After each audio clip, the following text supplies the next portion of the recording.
Hey guys, it's Chedic, and in today's video, we're going to be covering the Grotto dungeon. Now, I don't know if you guys want this or anything, but there's nothing else I can cover on the Storm King, so I kind of want to talk about the limited time content before it disappears. So the first dungeon we will be starting with is the Grotto dungeon. Now, I don't know why I'm choosing this dungeon, but I was playing it today, and it's really cute, and I like it a lot. So that's why we're talking about it first.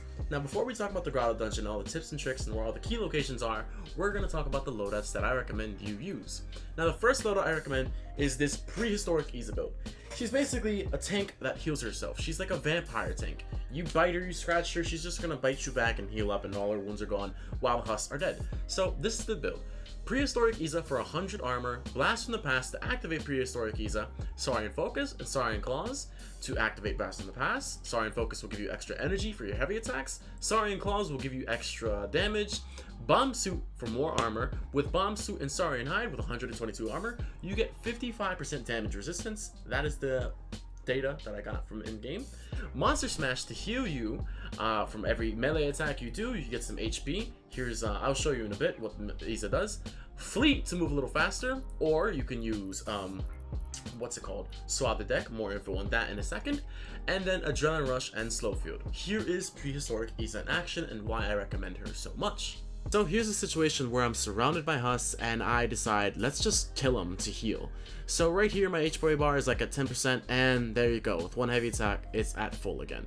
This is mainly due to the peg leg, but at the same time it's just the build in general, how powerful it is.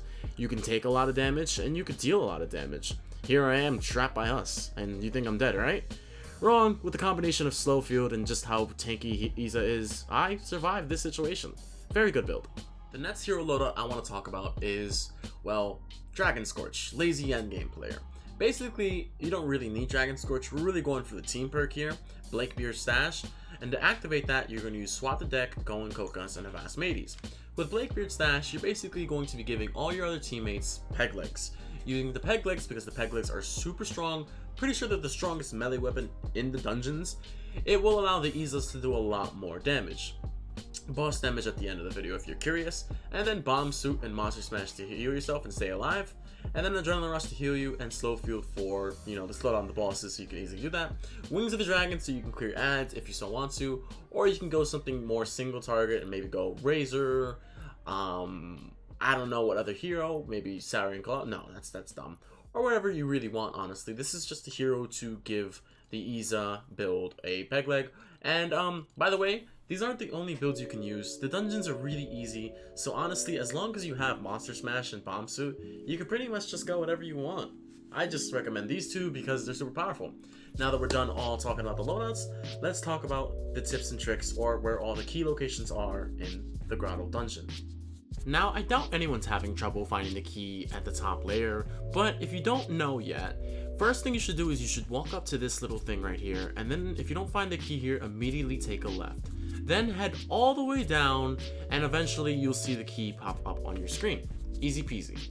After that, I do recommend that you let your dummy support team hero supply the team with peg legs. Here you can see us all waiting for our turn to get a precious peg leg.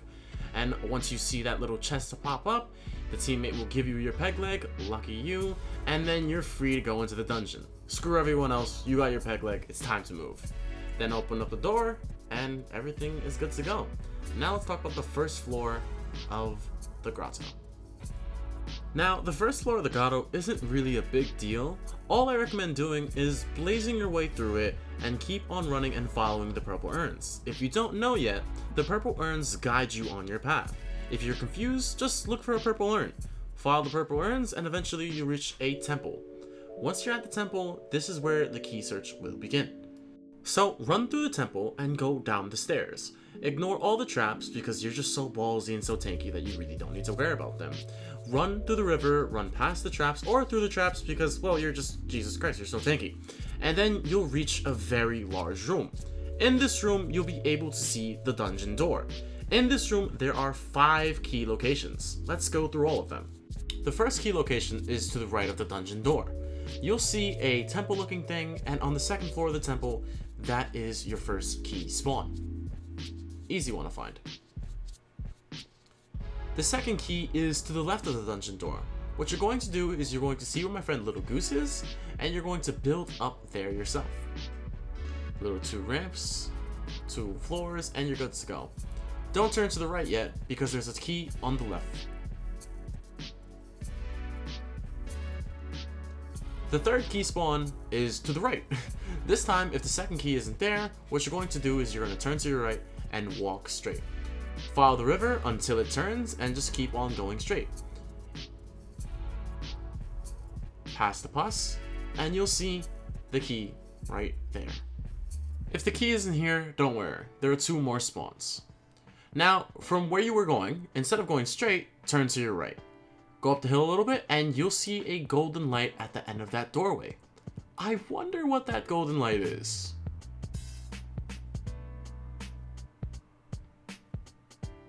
And that is the 4th key spawn. The 5th key spawn is going to be a little bit of a recap of all the spawns. We're checking the first spawn. Well, that's the second spawn, actually. Then we run all the way over to the 3rd spawn. And you can see that there's nothing there as we get closer. A little bit sad, actually. Then we check the 4th spawn. Easy check, and it's not there. Then we're going to move on into the mine shaft, and we're going to see that there are no keys in the mine shaft. Don't worry about this, you don't have to check this point. However, once you leave through the 2nd exit, you will see a secret door to your left. You'll take a steep left following the river, and you will see the 5th and final key spawn. Now, those are all the key spawns I know of on the first layer of the grotto. After that, move on to the door, box yourself in, and move on to the 2nd layer. Now, let me know if you find any more key spawns, guys. I was at this for a while, but I don't think I got all of them. So, for the 2nd layer, it's pretty straightforward too. Keep following the lamps until you reach these vines. Someone might destroy the vines for you, but you'll be led into this pillar room where there are 4 key spawns. The first key spawn is really easy. Once you come out and break those vines, you're going to look to your left and you will see a key. Very easy, just build right over to it and you're fine. The 2nd key spawn is also pretty easy. All you're going to do is you're going to jump over the first rock and that's it. Once you're there, you see the 2nd key. That's a super easy one too. It's kind of actually pathetic. It's pretty easy. The 3rd key is also really easy. Instead of, jumping all the way down, what you're going to do is jump over the first rock again, then jump down to the 2nd rock, and there is the 3rd key. The 4th key is what me and my friends took 26 minutes to find. Instead of jumping to the left, you're going to go to the right into this big old room, and you're going to see a golden light, and that is the final key spawn for the 2nd layer. After that, open the door, and it's pretty simple from here. I'm not going to do a cut here because, well, the first key actually is really early on. All you're going to do is run through these lamps, follow the right path, and you will reach a very, very large opening. The first key is in this room. So what you're going to do is you're going to come over to the left boat, and you could jump around it, walk around it, jump over it. What I did is I just jumped over it, and then you will jump down, and you will see the first key spawn.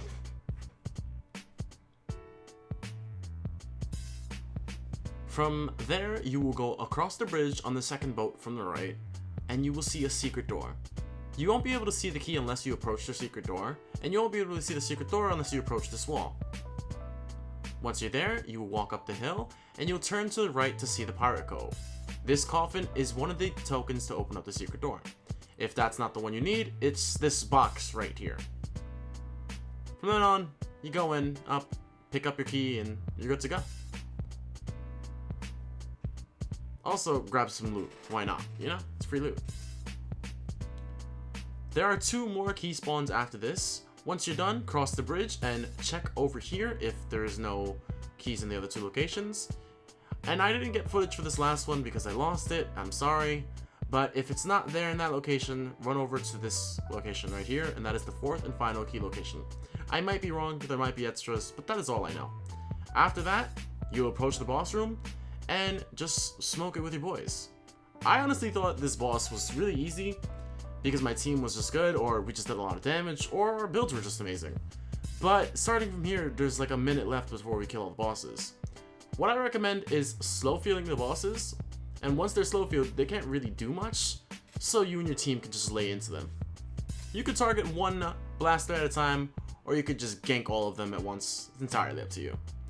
After that, just kill all the blasters. Once you kill a blaster, keep note that a tendril will spawn, and that will hit you if it hits you, but it really never hits me, so I guess just keep on ganking the blasters. Oh, another tip though, if you're fighting in the water, I recommend spamming the jumps, because the piranhas can do a lot of damage. They really won't do that much damage to the easy builds. However, if you want to be a little careful, just, you know, jump up a little bit. And then we have the final blaster, and the final music for this video. And that's about it. Surge is down, and the grotto is... Well, wait, give it a second. The grotto is completed. Easy clear, and I hope this helped you. And yeah, that's about it. I hope you guys enjoyed my grotto tutorial, and I hope it helps you guys out. If you do want another tutorial, don't forget to comment down below which one you want next. I could do the Crypt, Inferno, or the Labyrinth. They're all pretty easy. I just need a day to learn them, and then a day to transfer those tactics to you. This literally took me 1 day to complete the grotto. It's such a freaking it was so good. So yeah, thank you guys for watching, and I'll catch you in the next one. Doodles.